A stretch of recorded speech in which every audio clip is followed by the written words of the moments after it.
Welcome everyone to the Division 15 Career Award session. I'm Clark Chen, and I have been serving as the chair of the award committee.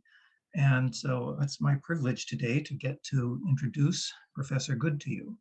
So it is indeed a great honor and privilege today to introduce Thomas L. Good, the recipient of the 2020 Division 15 Career Achievement Award. Professor Good is Professor Emeritus at the University of Arizona and served as a faculty member there beginning in 1993. Prior to that, he held appointments at the University of Texas, Austin, and the University of Missouri, Columbia. He earned his PhD in educational psychology from Indiana University in 1968. Professor Good's scholarship has been prolific, comprehensive, and highly influential across multiple areas in educational psychology.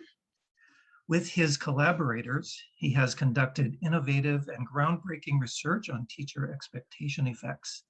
His work has also examined the experiences of youth, the role and effects of school choice, and the effects of teachers on classrooms, especially in schools that serve children in poverty, as well as topics such as active mathematics teaching. Professor Good's research has been supported by numerous agencies, including the National Science Foundation, the National Institutes of Mental Health, the Carnegie Corporation, the William T. Grant Foundation, the National Institute of Education, and the U.S. Office of Education. He has been a Fulbright Fellow in Australia. He's a member of the National Academy of Education and a Fellow of 2 divisions of APA and a Fellow of the American Educational Research Association. He was a longtime editor of the Elementary School Journal. His mentorship has nurtured many scholars in our field. Professor Good has published more than 26 books. His collective work has been cited, according to Google Scholar, more than 40,000 times. He's been a leader in research elucidating processes within classrooms. And today he will be talking about this research in a talk entitled Reflecting on Previous Teacher Expectations and Teacher Research, Considerations and Lessons for Current Research and Practice. Thanks much for that kind and generous introduction. Wow, a lifetime award. Time flies. It only seems like yesterday that I was graduating from high school.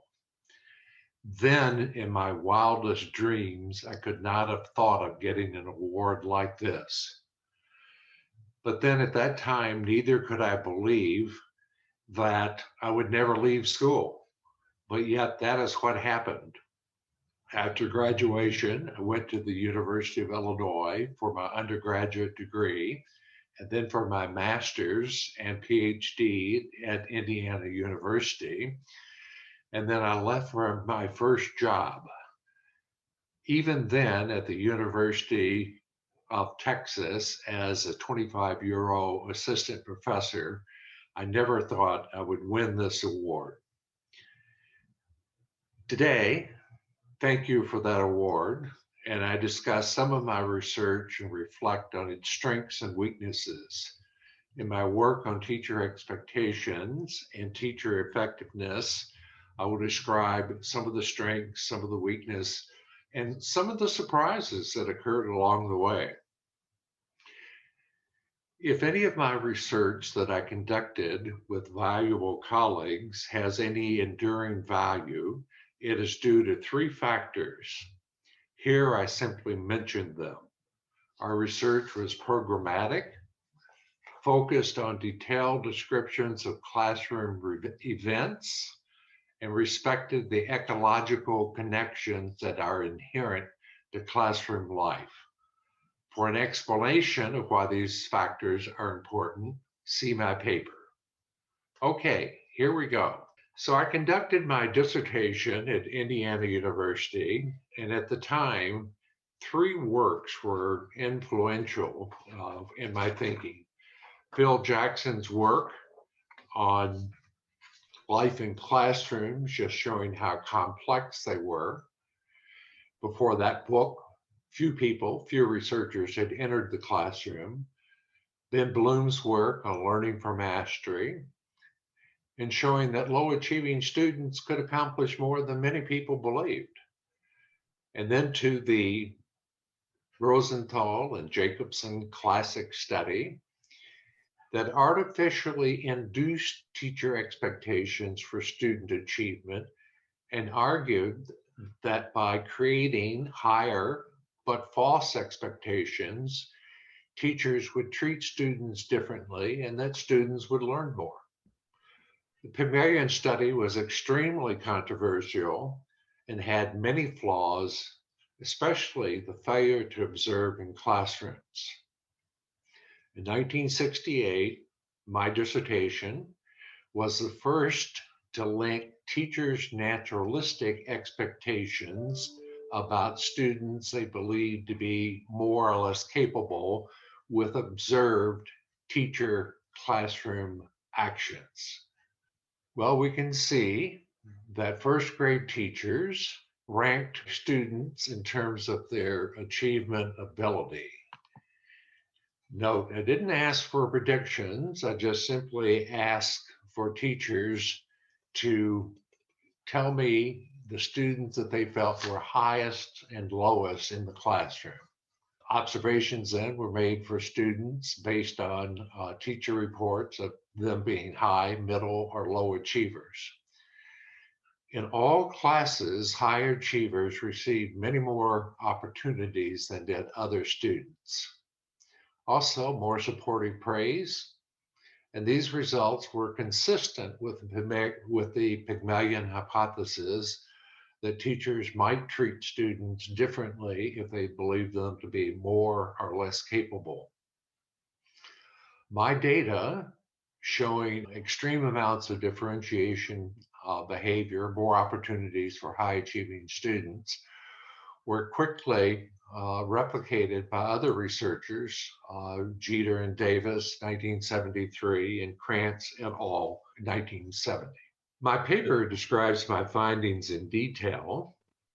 Here, I only report that the number of response opportunities high achieving students received was substantially higher than the case for other students. Recall that I found that two other investigators reported the same factors, the same findings, that highs received much more opportunities than low achieving students. However, an interesting thing is that all three investigators failed to mention this in their reports, was the finding that teachers between classrooms varied notably in the frequency of questions they asked to students in general. So we have the finding that within classrooms, some teachers treat highs and lows differently, but between classrooms, there are vast differences in students' opportunity to respond. Okay, listen up. Here's a free dissertation topic. The within classroom differences are consistent with the Pygmalion hypothesis, but what explains between classroom differences? Teacher beliefs other than the perceived ability of students must be in play because students were not tracked to classrooms. Still today, why some teachers provide more questions for students than do other teachers remains a mystery. Time for someone to fill in that research. Okay, another awakening in conducting my dissertation. I was puzzled as to why teachers allowed and provided high achieving students with so many more opportunities than they did for other students. My naive puzzlement was soon answered. When I was presenting my dissertation results in a graduate seminar at Indiana University, Marin Dembo, a fellow student then, who went on to a distinguished career, asked, Tom, how do you know that teachers were responsible for these differences in response opportunities? Don't students play a role?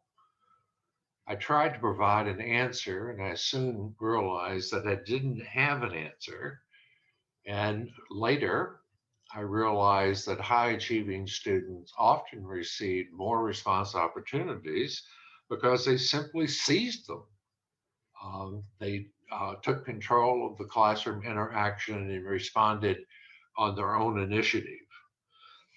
Later, I learned that the language for this was called co-regulation. Mary McCaslin has done research in this area and has noted that teachers and students exert reciprocal influences on one another. It's a small world. My dissertation was published in the elementary school journal that Phil Jackson edited, and recall that that is the same scholar who substantially influenced my dissertation. Then I moved from the Midwest to the Southwest and began a collaboration with Jerry Brophy, who had just arrived from the University of Chicago. Our collaboration lasted for several decades. The observation study that we used was greatly expanded. It included all aspects of the classroom, and we had a detailed analysis of the ongoing dialogue. Um, the type of question that the teacher asked, who responded, how they got their response opportunity, the quality of their response opportunity, and provided sort of a diary of interactions that unfolded in the classroom between teachers and individual students. As I had found earlier, higher achievers were given more opportunities to respond. However, we found, because now we were coding for the extent to which teachers or students were responsible for the opportunity, we found that these differences were in part due to students. And so, in terms of teacher expectations, it was hard to say that this was necessarily associated with the teacher's belief about students. In part, response opportunities, the frequency of response opportunities was due in part to students. We found strong differences in qualitative interactions, though, and this was support for the Pygmalion hypothesis.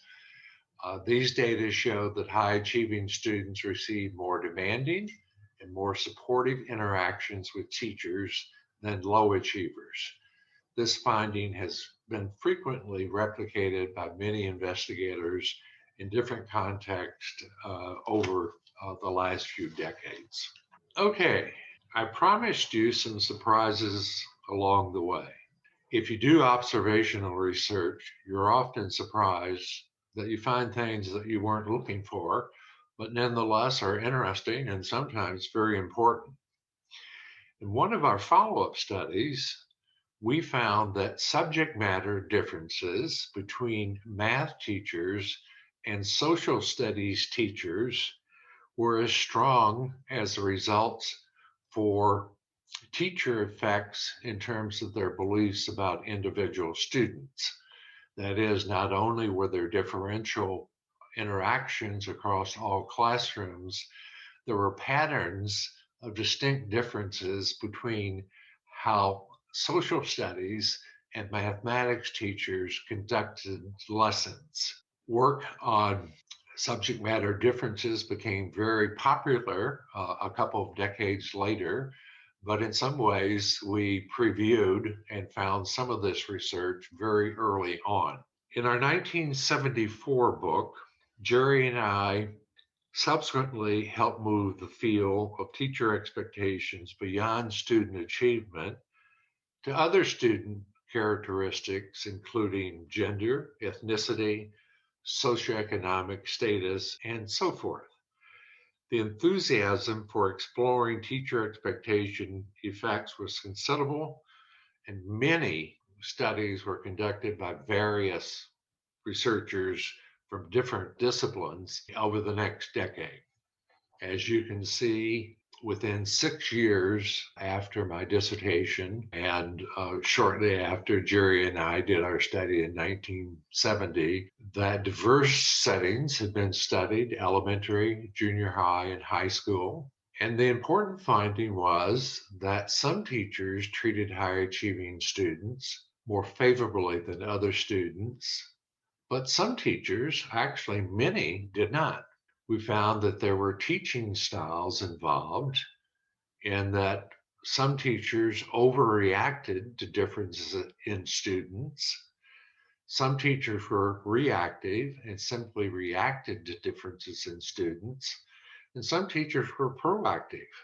That is, they were engaging with students in ways to provide low achieving students more opportunities to learn, and provided them with demanding and supportive classrooms as they did high achieving students.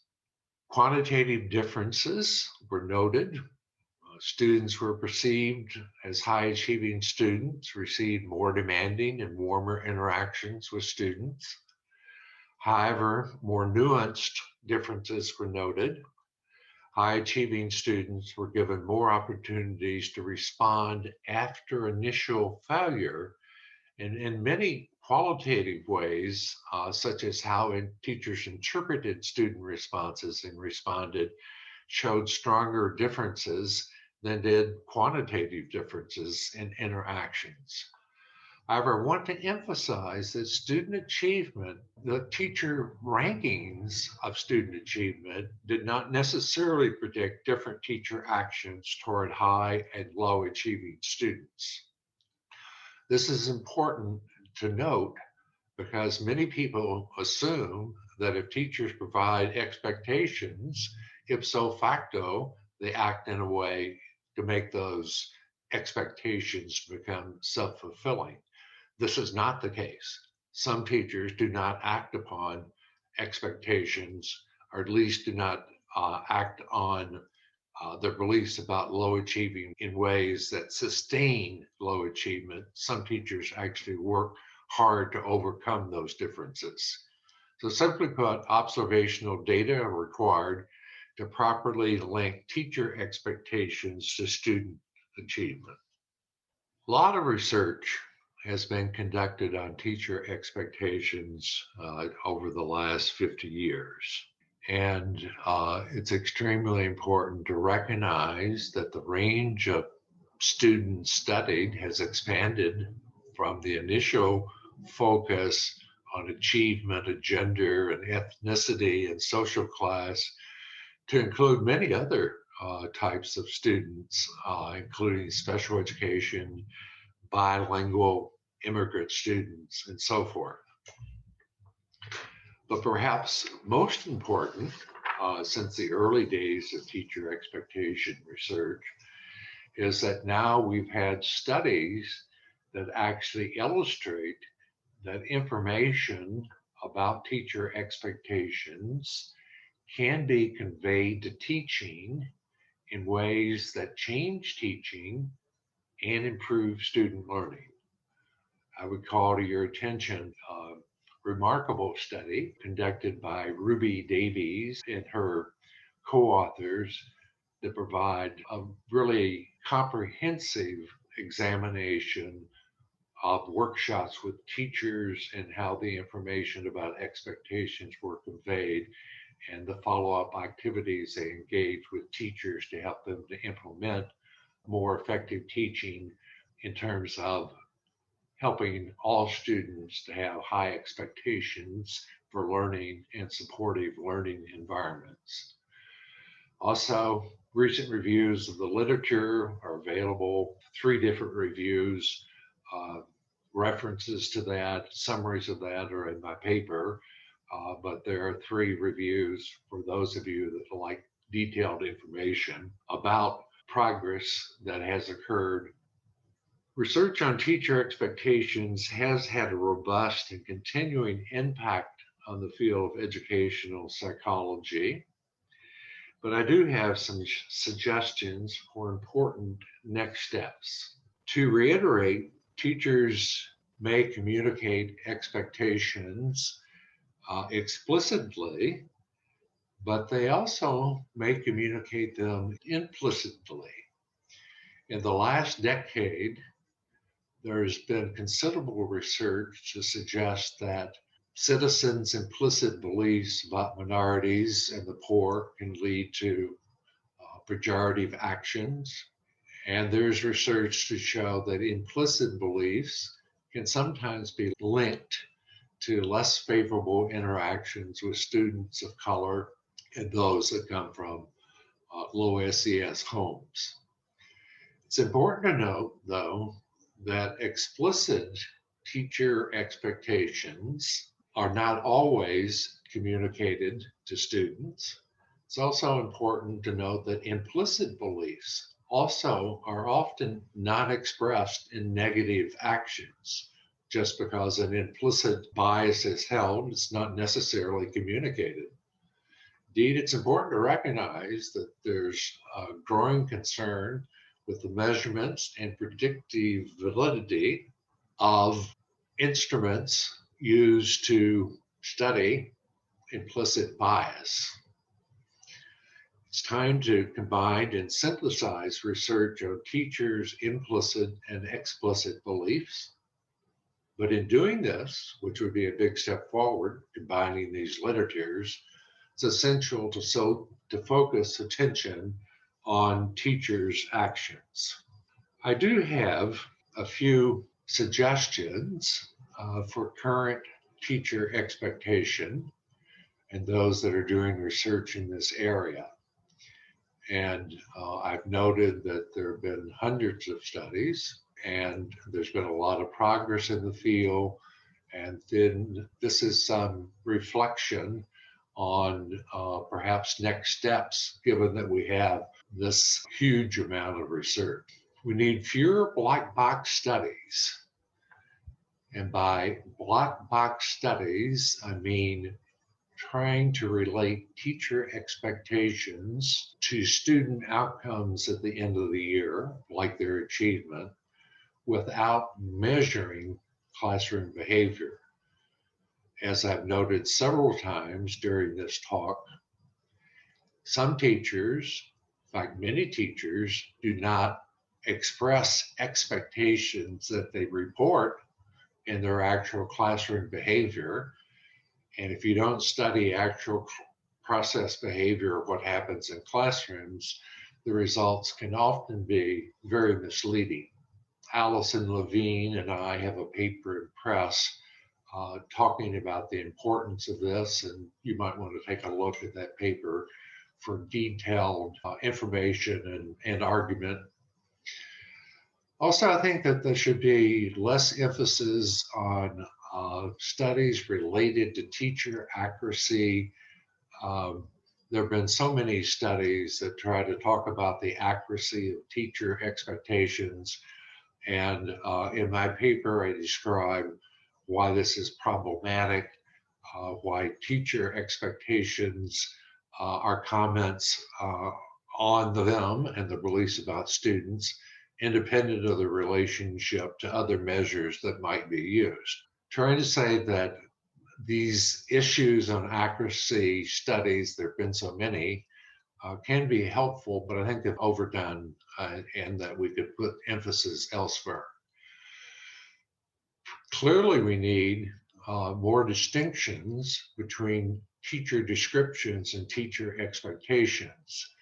Just because a teacher says this is the rank of my students today does not mean this is how they believe students will be 2 weeks now or 3 months from now. So description and expectations for future performance need to be better differentiated. We've had hundreds of studies, but very few of them have been intervention studies. That is, trying to improve teaching, change teaching, and improve student achievement. Most of the studies are correlational. We have a lot of correlational evidence that has been, continues to be important. But it's in this point in the evolution of teacher expectation research, I think we need to spend much more time on teacher intervention work and especially include treatment research in preschool or when students start formal school. In my paper, I give a couple of examples, including a paper that Sharon Nichols and I published a few years ago that describes some thoughts about how to intervene earlier in developing better transitional skills for students as they enter schools. Okay, a lot on teacher expectations. Now I'm going to move to another area where I've had much involvement over the last few years, and I'll have to go through this probably a bit more quickly given the limited time that I have. So now on to teacher effectiveness research.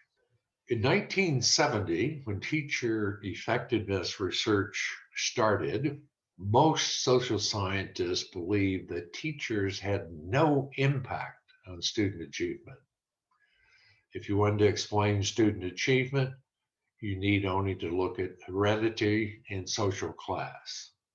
In 1966, Coleman and his colleagues conducted a massive black box study, that is, linking school input with student achievement outcomes. So we have an input-output study with no measurement of process. Coleman concluded that teachers had little, if any, impact on student achievement. And other researchers even argued that teachers had absolutely no impact. Remember, this is in the 1970s. Most social scientists still believe that teachers had little, if any, impact on student achievement. Subsequently, with colleagues Bruce Biddle and Jerry Brophy, we critiqued the Coleman et al. Study, reviewed extant literature, and we concluded that teachers do impact student achievement. So what was wrong with Coleman? Why were the data from this massive study partly wrong? Some aspects of the study were compelling. Others, like schools and teachers make no difference, weren't. The biggest failure was unwillingness to actually look in classrooms and to observe teacher-student interactions. As you can see in the next slide, here's how we made the argument. But I think it's a very good analysis that if teachers make a difference, and if there are good and less desirable teaching as they go through a school, it's not surprising that Coleman reported only minor differences among schools and average of achievement produced. If teachers make a difference, and if they vary with individual teachers and are observable only within the classroom where students and teachers interact, then the Coleman study missed them completely. Following this, Doug Grouse, a mathematics educator and a recent graduate of the University of Wisconsin, and I teamed up to see if we could identify effective math teachers by going in to schools and observing teachers. And we started with a naturalistic program of research. We studied a large school district and looked at test data over several years. And we found that teachers varied in their effects on student achievement over consecutive years. Only some teachers' effects were stable across consecutive years. Some teachers were high one year, then in the middle the next year, or low and then in the middle. And this makes describing effective teaching very difficult if teachers vary from year to year. One thing we found was effective and ineffective teachers all used whole class teaching. Some teachers were using individualized or small group formats, but those that were stable and effective or ineffective were teaching the whole class. Note then that whole class teaching doesn't predict effectiveness because some are effective using it, some are not. We were able to identify differences in how effective and ineffective teachers taught. And among those differences were that effective teachers were warm, clear, task focused, good managers, and emphasized both conceptual and procedural knowledge. Well, so far, so good. But these were correlational data, and Doug and I wanted to see if our findings could be transformed into workshops and teacher training materials that could improve teaching and learning. We found that we could. We took our findings describing more and less effective teachers and transformed them into workshop materials. Teachers were from the same large school district, and they were randomly assigned by school to treatment and control conditions. All teachers attended an orientation meeting and were told that we had been studied effective teaching and that we thought we had some useful information. At that point, all teachers, including the control teachers, knew that the study was about improving teaching. Also, all teachers were observed in an attempt to create a strong Hawthorne control. So not only are the treatment teachers observed, also the control teachers are observed. So knowing that the focus was on mathematics, that they were going to be observed, we felt control teachers would be motivated to think about their mathematics lesson, and that any results then would be not because of extra effort of the control teachers, but because of some of the information and practices included in the training. That is, the information that was being conveyed based on previous research about more and less effective math teaching. Pre and post achievement testing showed that students in the treatment classes had higher scores than students taught by teachers in the control group. We were very pleased to see that our study was a strong demonstration of the fact that teachers can make a difference. But as I noted before, research often leads to new questions and to new findings. And one of these I share with you now. Although the treatment was highly effective, our data indicated that some combinations of students and teachers were better with the treatment than were others. So the treatment made generally a difference, but some combinations of teachers and students did better with the treatment than others. And this obviously is a point for continued study. Okay, I want to point out that although I'm emphasizing my own research, after all, it is my award, that during this time, many studies were going on doing similar work that Doug and I have been doing, some correlational, some experimental, and in other subjects. In 1986, Jerry Brophy and I prepared a comprehensive review of research on teacher effectiveness, and this was reported in the third handbook of research on teaching. The findings in this study are very detailed and complex, and I refer you to that study because it's an excellent summary of what we knew in 1986. But I do want to use this as a way to ask a question and to set up part of the presentation that follows. So we have this solid summary of what we know about generic aspects of good teaching. We have a lot of other research done by others after 1986. And so I ask, do you think that this research on teaching has informed federal reform practices? Think about federal law race to the top that involve the expenditures of much time and vast resources and monies? And the answer is largely no. This is a complex and I think exceedingly important issues linking research to policy. And I think it's worth our time to examine as a field.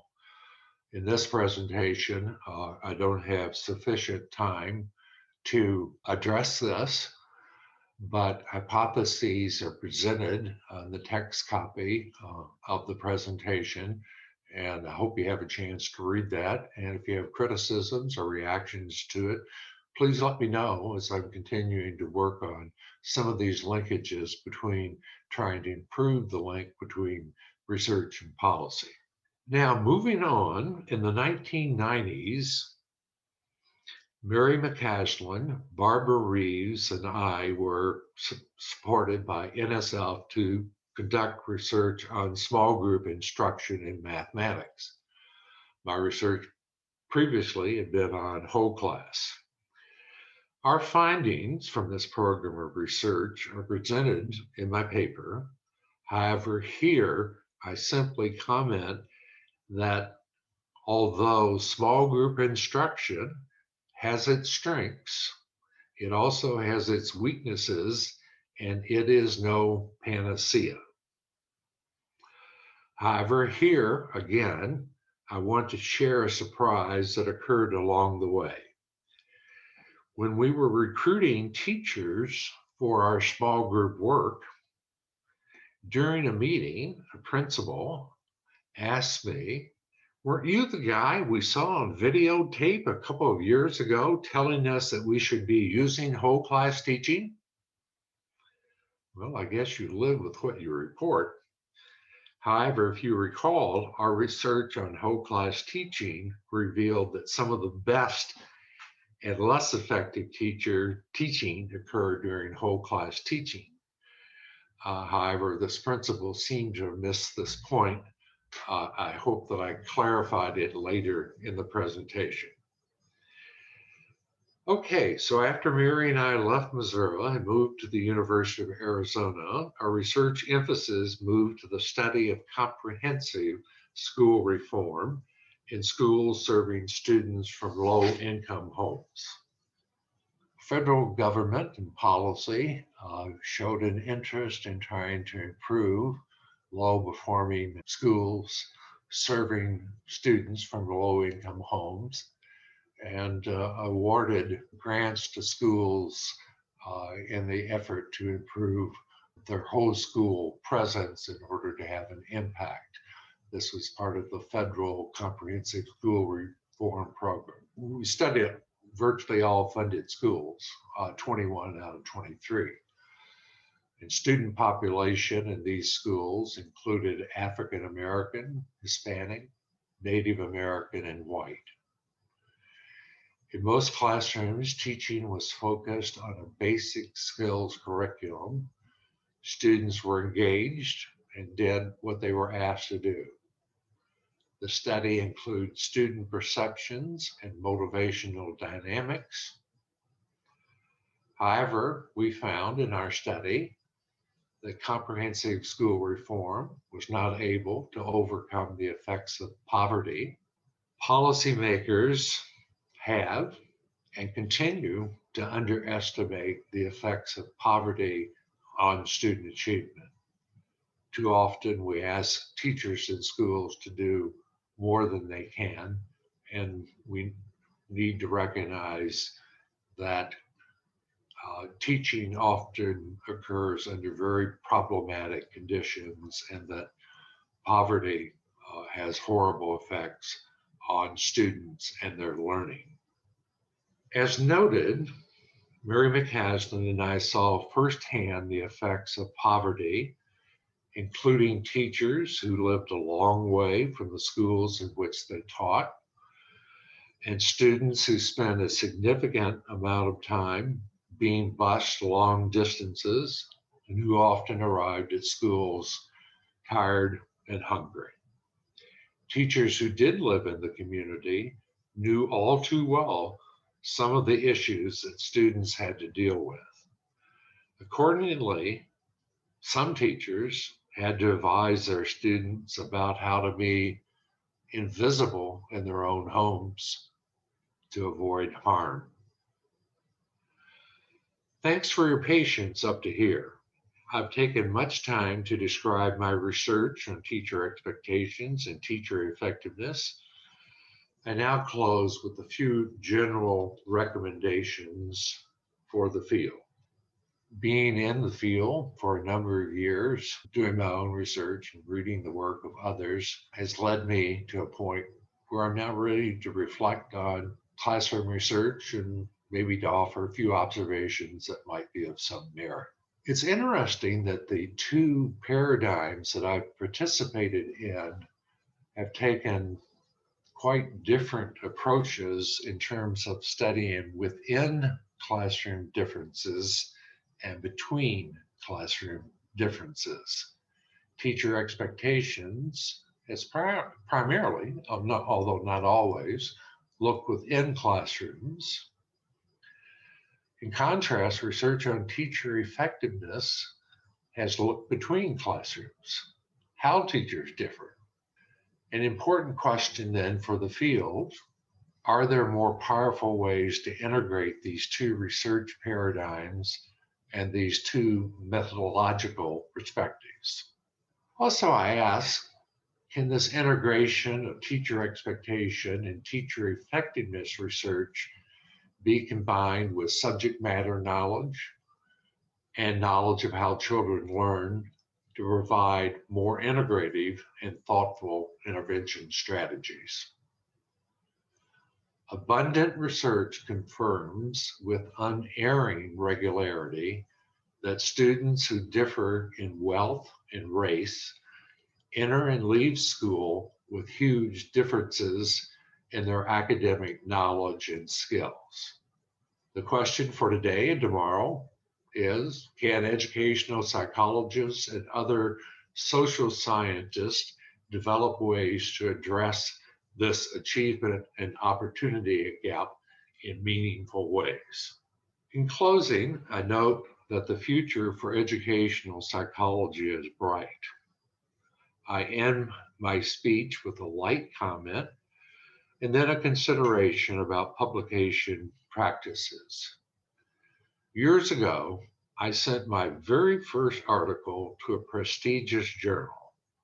Later, seemed like an eternity, I got my letter and I opened it with hope and concern.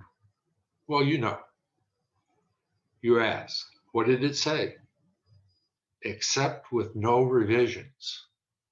Accept with no revisions? Maybe I can win a career award. However, in contrast, a few months ago, I received a desk rejection. I wrote to ask about the process, not the decision, and I was told by the responding editor to stop trolling and not to write back. Not very kind. Two comments. First, don't ever think you have it made. Second, given my research in selective perception, expectations, and bias in communication, I have some critical thoughts about the extremely high number of desk rejections that now occur in our journals. Perhaps it's time to study journal editors as well as teachers. I say this partly in jest.